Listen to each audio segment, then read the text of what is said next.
उन्होंने मुझे बोला, देखता हूँ तू दिल्ली जाके अकेले कैसे रहती है। डिप्रेशन से जूझ रही थी मैं, क्योंकि पर्सनल और प्रोफेशनल लाइफ दोनों खत्म। जो कंपनी मेरी 5 करोड़ के टर्नओवर में पहुंची थी, 0 पे आ गई। और फिर मैंने शुरू की जॉब ढूंढने की कोशिश। तकरीबन 250 कंपनीज में मैंने अपनी एप्लीकेशन भेजी, लेकिन एक जगह से भी मेरे को कॉल नहीं आया। एक दिन डिसाइड किया, अपनी जिंदगी को मुट्ठी में रेत की तरह नहीं जाने दूंगी।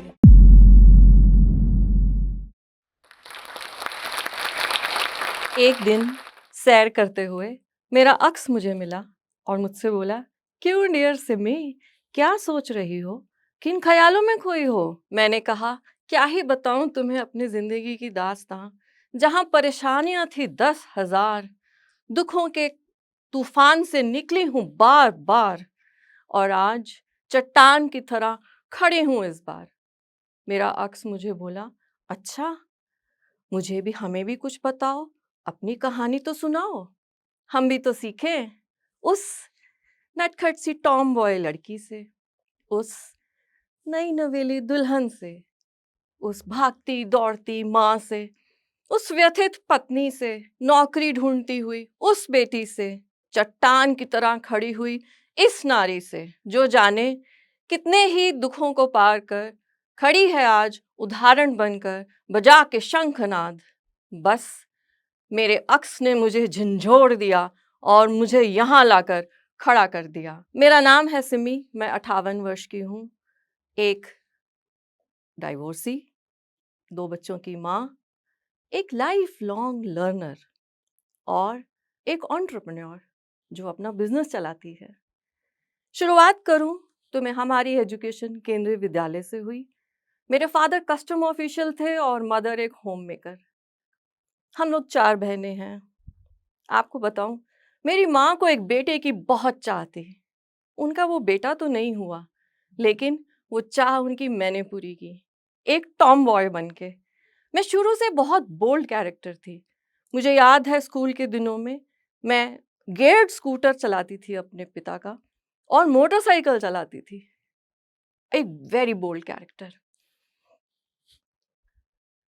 1989 में मेरे फादर ने मेरी 22 साल की उम्र में जब शादी पक्की की और मुझसे पूछा, तो मैं उनको मना ना कर पाई, क्योंकि मुझे पता है एक पेरेंट्स की सिचुएशन, जिनकी 4 बेटियां हैं शादी करने के लिए, और मैंने उसको हाँ कर दिया। शादी के बाद मैं नागपुर आई, वहाँ मेरे 2 बेटे हुए और मैंने अपनी कंपनी चलाई, स्टार्ट किया। हम लोग डेंटल और मेडिकल इक्विपमेंट्स के डीलर थे, और हम पूरे विदर्भ, छत्तीसगढ़, एमपी, इन सब में हमारा डिस्ट्रीब्यूशन का काम था।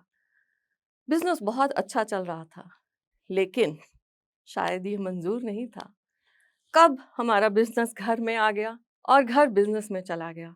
जहाँ एक तरफ मेरे किचन में सब्जी बन रही थी, वहाँ दूसरी तरफ मैं अपने कस्टमर्स के ऑर्डर्स रिसीव कर रही थी और उनको अटेंड कर रही थी। ये शायद बिजनेस के प्रेशर्स मेरे हस्बैंड सहन ना कर पाए, और मुझे ये समझने में बहुत देर लगी कि वो एक बाइपोलर पेशेंट है। धीरे धीरे हमारा बिजनेस ग्रो होने लगा, लेकिन उस ग्रोथ के साथ बड़ी हमारी परेशानियाँ। हस्बैंड वाइफ के रिलेशंस में काफ़ी स्ट्रेन आने लगा। मुझे याद है जब मेरा बेटा, छोटा बेटा, क्लास 12th में था, तो बोर्ड के एग्ज़ाम्स के दौरान बहुत कुछ हमारे घर में ड्रामा हुआ, और मैंने ये तय किया कि मैं अपने बेटे की 12th क्लास कभी ख़राब नहीं होने दूंगी। मैं अपने हस्बैंड से अलग होकर एक किराए के मकान में रहने लग गई। वो 4 महीने मैंने कैसे निकाले मैं ही जानती हूँ। मेरे बेटे के एग्ज़ाम्स ख़त्म हुए और जब रिज़ल्ट आया, उसको 92% मार्क्स आए, तब मेरे को तसल्ली हुई कि हाँ, हमारी वजह से हमारे बच्चों का कैरियर कभी ख़राब नहीं होना चाहिए। मेरा बेटा तो पूना चला गया सिम्बायोसिस में, लेकिन 5 जुलाई 5 जुलाई 2013, वो दिन मैं कभी नहीं भूलती। उस दिन बस कस्टमर के एक ऑर्डर के ऊपर, छोटी सी बात के ऊपर हमारी थोड़ी सी बहस हुई, कुछ दवाइयों के ऊपर हमारी बहस हुई, और धीरे धीरे वो इतनी बढ़ गई कि उसने बहुत भयंकर रूप ले लिया। बस मैंने डिसाइड किया, हो गया। मैंने एक सूटकेस पैक करने की कोशिश की, और मेरे हस्बैंड ने आके मुझे एक चैलेंज दिया वो चैलेंज मैं आज भी नहीं भूलती, जब उन्होंने मुझे बोला, देखता हूँ तू दिल्ली जाके अकेले कैसे रहती है। शायद यही हमारा आखिरी दिन था और मैंने सूटकेस पैक करके एयरपोर्ट के लिए टैक्सी बुक कर दी। एयरपोर्ट से मैंने अपने पेरेंट्स को फ़ोन किया, डैडी मैं वापस आ रही हूँ। और मेरे फादर ने मुझे बोला, हाँ बेटा तुम आ जाओ। और उन्होंने मुझे अपने गले से लगा लिया। हमारी इन सब परेशानियों के बीच में मैं हमेशा अपने भगवान से यही बोलती थी, ओ गॉड व्हाई मी, ये मेरे ही साथ क्यों होता है। ये सब परेशानियों में मैंने कभी अपने पेरेंट्स को कुछ नहीं बताया और अकेले ही भुगतती गई, क्योंकि मुझे लगता था कि अगर मैंने अपनी मम्मी डैडी को कुछ भी बताया तो वो बहुत परेशान हो जाएंगे और शायद वो किसी और को बताएंगे तो वो लोग क्या कहेंगे। शायद लोग, वो 4 लोग कहाँ हैं? ज़रा मेरे सामने भी लेके आओ उनको, मैं भी तो सुनूँ, मैं भी तो देखूँ। ये 4 लोगों की चिंता हमें इतनी क्यों होती है कि हम अपने डिसीजंस ही नहीं ले सकते? शादी के 22 साल के बाद मुझे ये डिसीजन लेना पड़ा। क्यों? मैंने ये पहले क्यों नहीं लिया? क्योंकि हम यही सोचते रहते हैं कि हमारे बच्चों का भविष्य है। हम अपने बच्चों के लिए बहुत सैक्रिफाइसेस करते हैं, लेकिन अपने लिए कभी कुछ नहीं। और इन सब परेशानियों के बाद अल्टीमेटली 5 जुलाई को मुझे लगा कि नहीं, बहुत हुआ, अब और सहन नहीं करूँगी। और मैं शादी ब्रेक करके अपने पेरेंट्स के पास आ गई और हमारा डिवोर्स हो गया। नोएडा आने के बाद अलग ही स्ट्रगल्स थे ज़िंदगी के। डिप्रेशन से जूझ रही थी मैं, क्योंकि पर्सनल और प्रोफेशनल लाइफ दोनों खत्म। जो कंपनी मेरी 5 करोड़ के टर्नओवर में पहुंची थी, 0 पे आ गई। पर्सनल लाइफ भी खत्म, बच्चे भी चले गए, हस्बैंड से भी झगड़ा हो गया। सारे एस्पिरेशंस धरे के धरे रह गए। यहाँ आकर मैंने सोचा कि अगर मैंने इतने साल बिजनेस किया है तो शायद मैं नोएडा में भी वो कर सकती हूँ। मैंने बैंक में अप्लाई भी किया और मुझे लिमिट भी मिली, लेकिन सरप्राइजिंगली नागपुर और नोएडा की मार्केट में बहुत फ़र्क था। जहाँ नागपुर में हम लोग इतने हाई एंड इक्विपमेंट सेल करते थे, वहाँ नोएडा में हम एक मशीन सेल नहीं कर पाए। और मुझे याद है वो दिन जब बैंक मैनेजर मेरे ऑफिस आया।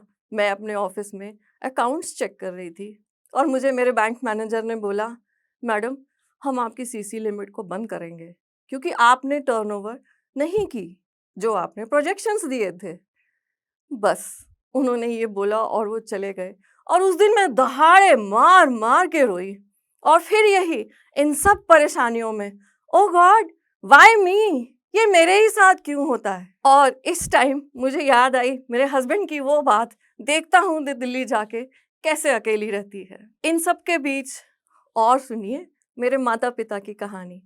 फादर को कैंसर डिटेक्ट हुआ और मदर डायलिसिस के ऊपर। बस दवाइयाँ, सीजीएचएस, हॉस्पिटल, डॉक्टर, इसी में ही जिंदगी चलने लग गई। और फिर मैंने शुरू की जॉब ढूंढने की कोशिश। naukri.com, shine.com, कितने .com के ऊपर मैंने पेड सब्सक्रिप्शंस ली। तकरीबन 250 कंपनीज में मैंने अपनी एप्लीकेशन भेजी, लेकिन एक जगह से भी मेरे को कॉल नहीं आया। आपको पता है 40 की उम्र के बाद शायद ये एक टैबू माना जाता है। कंपनीज को क्या चाहिए? उनको नए चेहरे चाहिए। मेरा experience accounts, HR, vendor management, customer services, back and operations, मैं सब संभालती थी, लेकिन सब बेकार। वो कहते हैं ना, jack of all and master of none, बस वही था। किसी ने मेरे एक्सपीरियंस की कदर ही नहीं की। बस दिमाग में वही, हे भगवान, ओ गॉड व्हाई मी, ये मेरे ही साथ क्यों हो रहा है। जिंदगी का ये डार्क फेज कब खत्म होगा। बस बहुत हुआ। एक दिन डिसाइड किया, अब ये नहीं होने दूंगी। अपनी जिंदगी को मुट्ठी में रेत की तरह नहीं जाने दूंगी और इस जिंदगी की कंट्रोल अपने हाथ में लूंगी। मैंने अपनी सारी इन्वेस्टमेंट्स के बेसिस पे एक बहुत सारे कोर्सेज किए।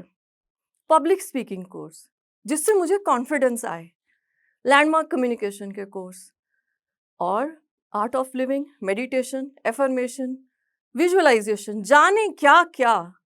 और इसलिए एक टिपिकल सलवार कमीज वाली ट्रेडिशनल विचारों वाली लड़की ट्रांसफॉर्म हो गई एक स्कर्ट पैंट पहनने वाली, फॉरवर्ड वाली, प्रोग्रेसिव लेडी बन गई।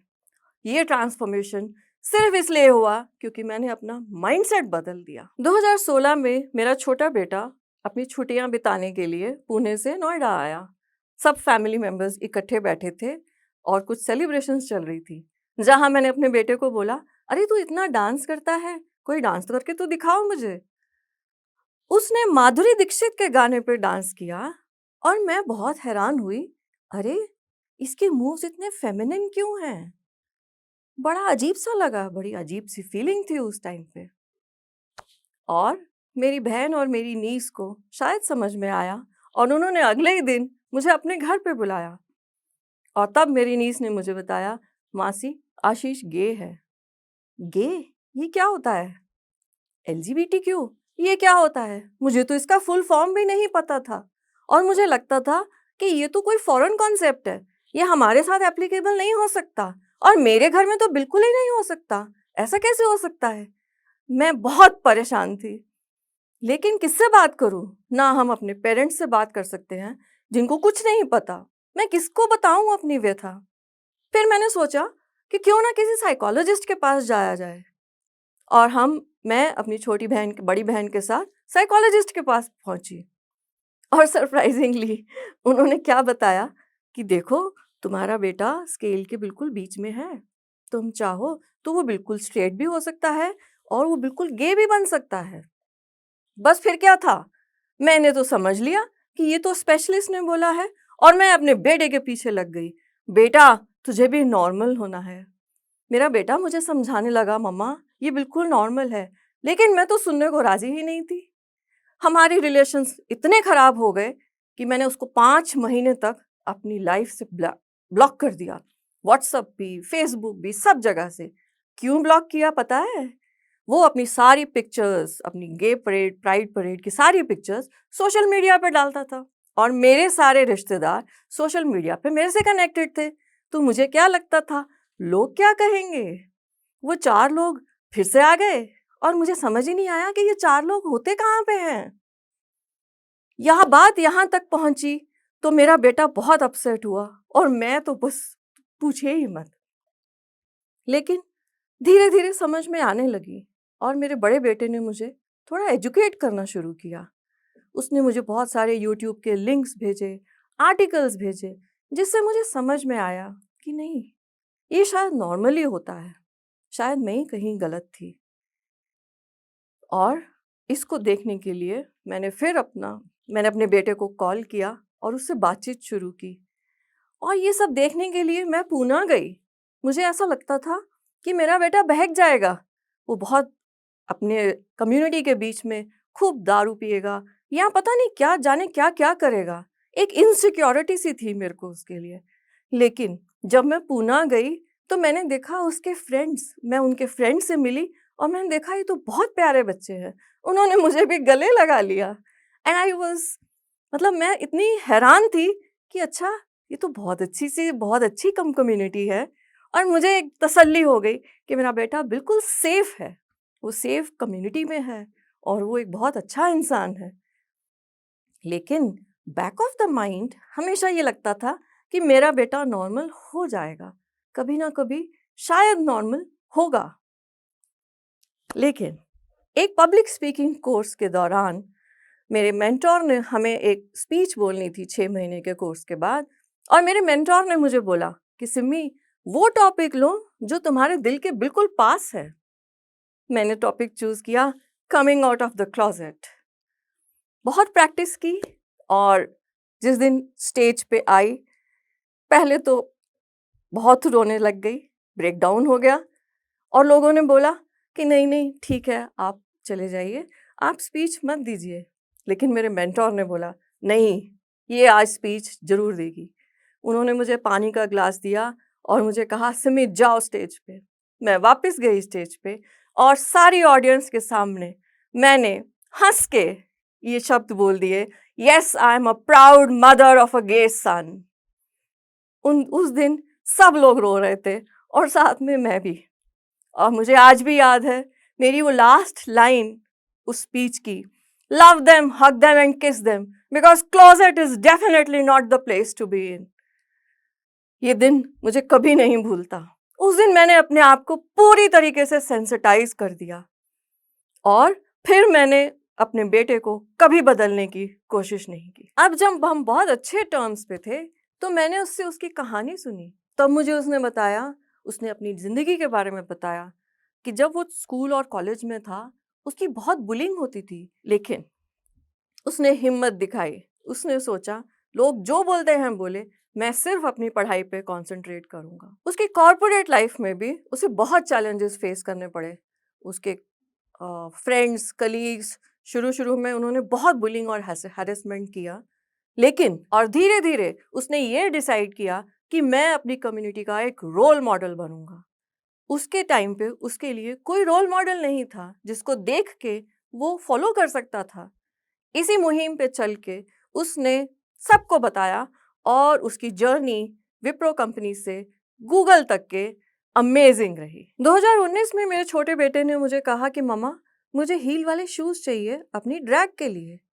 मुझे ये आइडिया बहुत अच्छा लगा और मुझे लगा कि बड़ी नीश कैटेगरी है, इस पे हम काम कर सकते हैं। और हमने धीरे-धीरे मैन्युफैक्चरर्स को कनेक्ट करना शुरू किया। लेकिन मन में एक डर था, इतने फेलियर्स देखने के बाद कहीं मैं ये फिर से फेल ना हो जाऊं, कहीं कोई प्रॉब्लम ना हो जाए। लेकिन अपनी हिम्मत नहीं हारी। मैंने सोचा कि नहीं, इस बार फिर ट्राई करेंगे और मैंने बी यूनिक की शुरुआत कर दी। 50 साल की उम्र के बाद मैं फिर से वो रिस्क लेने लगी। हालांकि मन में बहुत डर थे, एक इनसिक्योरिटी भी थी कि पता नहीं कहीं इस बार भी फेल ना हो जाऊं। लेकिन आपको पता है, मेरी एक सीईओ बनने की बहुत बड़ी चाहत थी और मेरे पेरेंट्स ने हमें आत्मनिर्भर होना सिखाया और ये चैलेंज मैंने फिर से एक्सेप्ट किया और यहाँ शुरुआत हुई बी यूनिक की। हमने बहुत सारे जूतों के designs, block heel, pointed heel, rainbow shoes जो कि हमारे सिग्नेचर प्रोडक्ट बन गए, हमने अपनी वेबसाइट पे डाला और धीरे-धीरे हमने उसको एक मार्केट प्लेस में कन्वर्ट किया, क्योंकि हमें पता था कि क्वेयर एंटरप्रेन्योर्स, उनके पास में कोई प्लेटफॉर्म नहीं है। तो हमने उसको अपना एक प्लेटफॉर्म बना के उनको दिया ताकि वो अपने प्रोडक्ट्स हमारी वेबसाइट पे डाल के उसको सेल कर सके। कहाँ-कहाँ गए उनके प्रोडक्ट्स, अमेरिका, कनाडा, रशिया, कहाँ-कहाँ। और 25,000 से स्टार्ट की हुई हमारी ये इन्वेस्टमेंट आज 50 लाख तक पहुंच गई। धीरे-धीरे मैं क्वेयर कम्युनिटी के साथ जुड़ती गई और उनके बहुत सारे चैलेंजेस को समझने लगी, specially transgender community. Transgender community में आपको पता है, जब I was shocked when I found सिर्फ 2% ट्रांसजेंडर कम्युनिटी अपने पेरेंट्स के साथ रहते हैं। बाकी लोग या तो उनको घर से बाहर निकाल दिया जाता है या वो खुद ही घर छोड़ के चले जाते हैं। उसके बाद शुरू होती है उनकी लाइफ की जंग, transformation therapy, mental health, job, सब और न जाने क्या क्या। और मुझे आज ये बहुत गर्व से कहती हूँ कि मैं उस ट्रांसजेंडर कम्युनिटी के लिए और दूसरे बच्चों के लिए एक माँ का रूप बन गई और सब मुझे अपनी माँ के नाम से पुकारने लगे। बी यूनिक के इस कॉन्सेप्ट के साथ हम शार्क टैंक पहुंचे और पांचों शार्क्स के सामने हमने अपना प्रपोजल रखा। मज़ा आया उस दिन, बहुत ज़बरदस्त एक्सपीरियंस, जब पांचों शार्क्स ने हमें आके हग किया। लेकिन कम्युनिटी का काम करना थोड़ा मुश्किल है, इसलिए हमें फंडिंग तो नहीं मिली, लेकिन हमारी एक्नॉलेजमेंट और हमारे बिजनेस आइडिया को वैलिडेशन मिल गया उस दिन। मुझे ऐसा लगता है कि शायद 55 साल की उम्र के बाद मेरी असली लाइफ शुरू हुई, second innings of my life, और मैंने अपने आप को ट्रांसफॉर्म कर दिया। बिल्कुल, आज मैं अपनी एक स्पिरिचुअलिटी के लेसन्स भी सीखती हूँ अपने कोच, मेंटर शशिधर जी के साथ में, जो मुझे लाइफ स्किल्स सिखाते हैं और ज़िंदगी के हर चैलेंज को एक्सेप्ट करने के लिए मुझे एक शक्ति देते हैं। जोश टॉक के इस मंच पर मैं बहुत से मैसेजेस देना चाहती हूँ जो शायद मेरी आवाज़ उन लोगों तक पहुँचे। नंबर 1 मैसेज, ये मैसेज उन लेडीज़ के लिए है जो एक टॉक्सिक रिलेशन में हैं, टॉक्सिक मैरिज। क्यों? मैंने अपनी ज़िंदगी के 10 साल वेस्ट कर दिए और बहुत अहम साल थे मेरे इसी डिसीजन को लेने में कि नहीं, इन बच्चों की वजह से मैं ये डिसीजन नहीं ले पाऊंगी। आप ऐसा मत करिए। अगर आपको कभी भी लगे कि ये मैरिज नहीं वर्क कर रही, ये डिसीजन इमीडिएटली ले लीजिए और दोनों पार्टनर्स पीसफुली रहिए। नंबर 2, आईआईएम का कोर्स करते करते मेरी एक प्रोफेसर मालविका मैडम, उनसे मुझे एक बहुत अच्छा लेसन मिला। वो भी एक सिंगल पेरेंट है। जब उनका बेटा छोटा था, उन्होंने अपने बेटे से पूछा, बेटा तुम्हें एक ऐसी मॉम चाहिए जो तुम्हारा ध्यान रखे और शायद अपने पैशन अपना काम भी ना करे, तुम्हारा ध्यान रखे, तुम्हें अच्छे से पढ़ाई करवाए, बट वो शायद खुश ना हो। या तुम्हें ऐसी मॉम चाहिए जो एक फंक्शनल मॉम है, जो अपने पैशन को भी फॉलो करे और तुम्हारा ध्यान भी रखे। तो उनके बेटे ने सेकेंड ऑप्शन चूज किया। उस दिन मुझे ये लेसन मिला कि मुझे भी कोई रिग्रेट नहीं होना चाहिए कि मैंने अपने बच्चों को टाइम नहीं दिया। It's perfectly okay to be an imperfect mom, imperfect wife, imperfect daughter in law, so long as you have your passion to follow. Number 3, ये अपील उन सब पेरेंट्स के लिए है जो अपने बच्चों के आइडेंटिटी से स्ट्रगल कर रहे हैं। मुझे 2 साल लग गए अपने बेटे को एक्सेप्ट करने में, क्योंकि मेरे पास कोई रिसोर्स नहीं था। उनको प्यार से गले लगा लीजिए, love them, hug them and किस देम। वो आप ही के बच्चे हैं, आपका प्यार लेके निखर जाएगी उनकी जिंदगी। Last but not the least, ये मैसेज उन सब बच्चों के लिए जो LGBTQ कम्युनिटी के हैं। आप अपनी आइडेंटिटी से मत लड़िए, उसको एक्सेप्ट कर लीजिए बोल्डली। जब टिम कुक अपने आप को कहां से कहां पहुंचा सकता है, तो आप क्यों नहीं? जब मेरा बेटा आशीष कर सकता है, तो आप क्यों नहीं? आपको अपनी सक्सेस पे फोकस करना है, ना कि अपनी सेक्सुअलिटी पे। अब यहाँ खत्म हुई मेरी कहानी। अरे अरे रुकिए, जिस समय इतने परेशानियां थी, जब मैंने अपने भगवान को बोला, ओ गॉड व्हाई मी, आज इस स्टेज पे अब मैं अपने भगवान को बोलती हूँ, यस गॉड ट्राई मी, तोड़ लो मरोड़ लो, जो मर्जी कर लो, मैं खड़ी हूँ रॉक सॉलिड, अब नहीं कुछ होगा मुझे। और मेरे अक्स ने मुझे दोनों हाथों से नमन किया।